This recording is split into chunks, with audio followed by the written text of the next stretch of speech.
Long time ago I played a game called Superman 64, and let me tell you something, this game was as bad and garbage as they get. Just so happened to be a superhero game though. Later on I played The Amazing Spider-Man. What a buggy mess. Pushed out the door way too soon, and yet again, another superhero game. Ah, you must be Schultz. Your goon said you were ugly, but whoa! He was being charitable. The bad superhero game was the norm for a long time leading up to Batman Arkham Asylum in 2009, but before that, we more or less had gotten used to crappy superhero games pooping themselves onto the scene, such as Aquaman Battle for Atlantis, EA's Superman Returns, or when Sega made Iron Man 2 the video game. For every dozen awful superhero games, there was usually only one good one.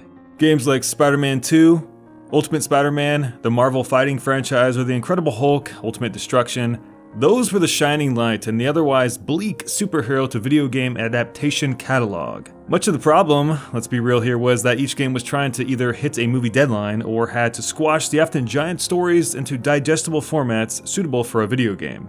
As a result, most superhero games felt rushed, incomplete, or missed the mark in scope and story. Other games like The Amazing Spider-Man 2 were brought to the market to cash in on the familiar face of Peter Parker without doing anything really new, retreading the same ground, stories, or structure of prior games, or worse, latching onto their movie or comic storyboards way too much. One of the big issues I had growing up with these types of bad superhero games was that developers seemed to be working with their hands tied behind their back. I imagine it's often limiting when developing a game tied to another entertainment media because you have too much or too little material to work with. Depending on the subject material, it's entirely possible that a developer will be confined to a story already written, or told in a comic book or shown on the big screen. This repetition doesn't allow them to get their creative juices flowing to make something new, or to create an offshoot story not already covered.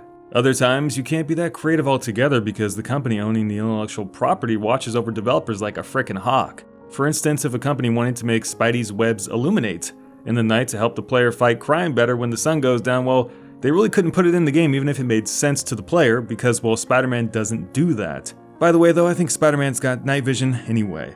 Either way though, superhero games were always made to cash in, I think, on the popularity of who they were based on or the face on the box, which is why we saw so many bad ones for such a long time. But with the giant boom of our industry over the last 10 years or so and how quality control can now lead to higher sales, it's the other way around. Now, many movies, superhero or otherwise, are looking to profiteer off the back of quality video games. There are 40 video game movies in development right now, and some of those are based off a superhero IP. Now more than ever, I think it's important that both mediums be good, especially the game. But outside of Batman, I think we haven't seen that many movie or superhero tie-ins to video games that are truly good up until now. Sounds like his guys are trying to keep my backup from reaching the scene. You got it. Almost there. Spider-Man for Sony's PlayStation 4 is one of the best games for the system, and for me that came out of nowhere. More or less, I had given up on the superhero and movie-based video game for a long time, Asylum only giving me a glimmer of hope to their cause, yet ripping away it with Arkham Knight, which I wasn't too fond of. So it was back again to rolling my eyes at the announcement of yet again more superhero video games that, by historical precedent, haven't always been very good. But after completing Spider-Man, I did realize an important lesson I'll be taking with me way beyond the game, that I shouldn't judge a game based on what came before it. This is something I think many people are guilty of, as it's often a decent idea to stay away from game types that have burnt you in the past, right? Especially ones in the same franchise. The last Spider-Man game I think I played leading up to this one was probably The Amazing Spider-Man 2, which was bone dry average to below average at best. Swinging around New York City was probably the only thing I enjoyed about it. Coupled with the E3 announcements and trailers of Marvel's new Spider-Man, equipped with giant set pieces and QTEs aplenty, and you can understand that it was easy not to be excited for this exclusive web-slinging adventure. But yeah, I was definitely wrong. This is turning out to be one of my favorite games of the PlayStation 4, an instant superhero classic for me, and the best Marvel game to date in my opinion. The first thing you'll notice about the new Spider-Man is that it's absolutely drop-dead gorgeous, and traversing around Manhattan is both pain-free and fantastically fun. Unlike many other Spidey games that came before it, Insomniac really nailed the most important element for this game, how you swing around, of course. If zipping through the air on Spider-Man's trusty webs wasn't fun, there'd really be no point to playing a Spider-Man game, especially one built as an open-world game on top. Yeah, this is an open-world game equipped with the usual trimmings that you've come to expect. The map is giant and cut up into various sub-areas that you can expose by climbing, you guessed it, radio towers. It's not particularly exciting, but given how easy it is to get around as Spidey, it's not so bad. You've got a melange of colorful icons scattered about the map as well to keep you on track. You've got the main quest, side quest structure, and the all-you-can-eat buffet of extra activity content. So there's no shortage of do anything you want, whenever you want. What I loved about Spider-Man the most was the sense of freedom that you get from slinging around the city regardless of what you're doing though. You can play out your innermost nerdy superhero fantasies here in the background of Manhattan. Plus, it gels with its open world, which isn't easy to achieve in this type of game. What I mean by this is you'll embark on one side mission, only to finish it, fly back up into the sky, swing around, and you'll be at the next one. The proximity of side missions is so contained within each sub-area that it almost feels like one fluid experience. You'll receive notifications as well to deal with bad guys too on the ground, allowing Spider-Man to stop crime like robberies, busting shady dealings in back alleys, and interrupting car chases.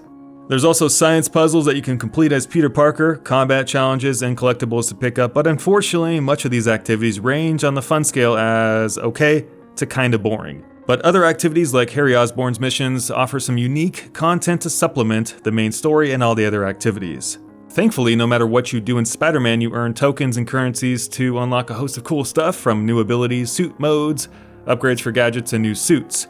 It's ironic that I found the 28 unlockable suits generous, as traditionally gameplay-driven progression was once the norm in the video game industry, but it's been now replaced by the pre-order bonus, DLC content, or the dreaded in-game store, specifically with real money, so it's nice to know that not every game is like that in 2018.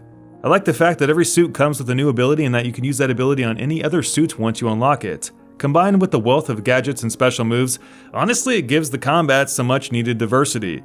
Because honestly, the vanilla combat system in Spider-Man and Arkham, they aren't particularly exciting, it's what's accessory and put on top that makes them exciting. So in this regard, it surpasses the best of Batman in an age where Arkham-style combat is getting quite stale.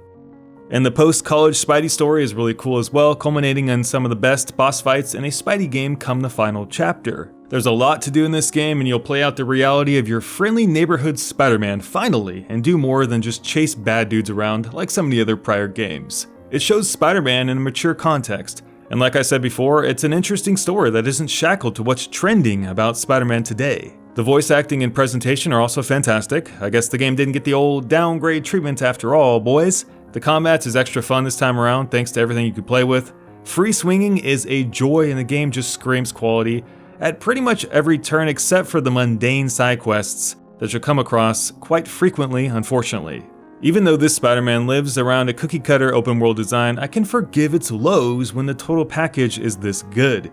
You can't squeeze every last drop out of an open-world game and like everything you see. There's going to be good and bad, fun and boring. The goal of an open world game then should be to provide more positive than negative, because let's face it, this template is here because Sony wants the game to be played by all players of all walks of life.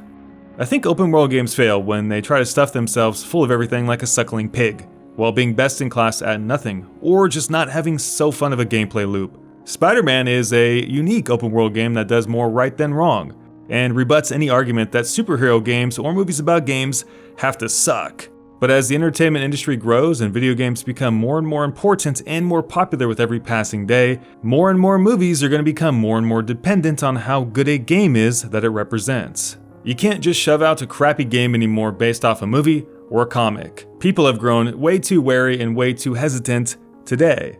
With information at our disposal today, we're a little bit more cautious than we've ever been. We've got a little less disposable income, I think, as well due to the economy, at least in America, than we ever have. And gamers are getting smarter and smarter about the games they pick up.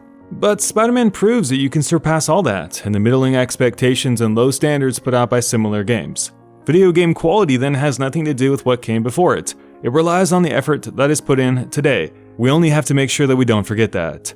Every game should get a fair shot, free of any black mark expectations, and that's what I learned from playing Spider-Man. So thanks for watching my Spider-Man video today, guys. I really appreciate it. If you have any comments, leave them down below. And you guys have a kick-ass day. We'll see you in our next video. Peace, love, and happiness until then.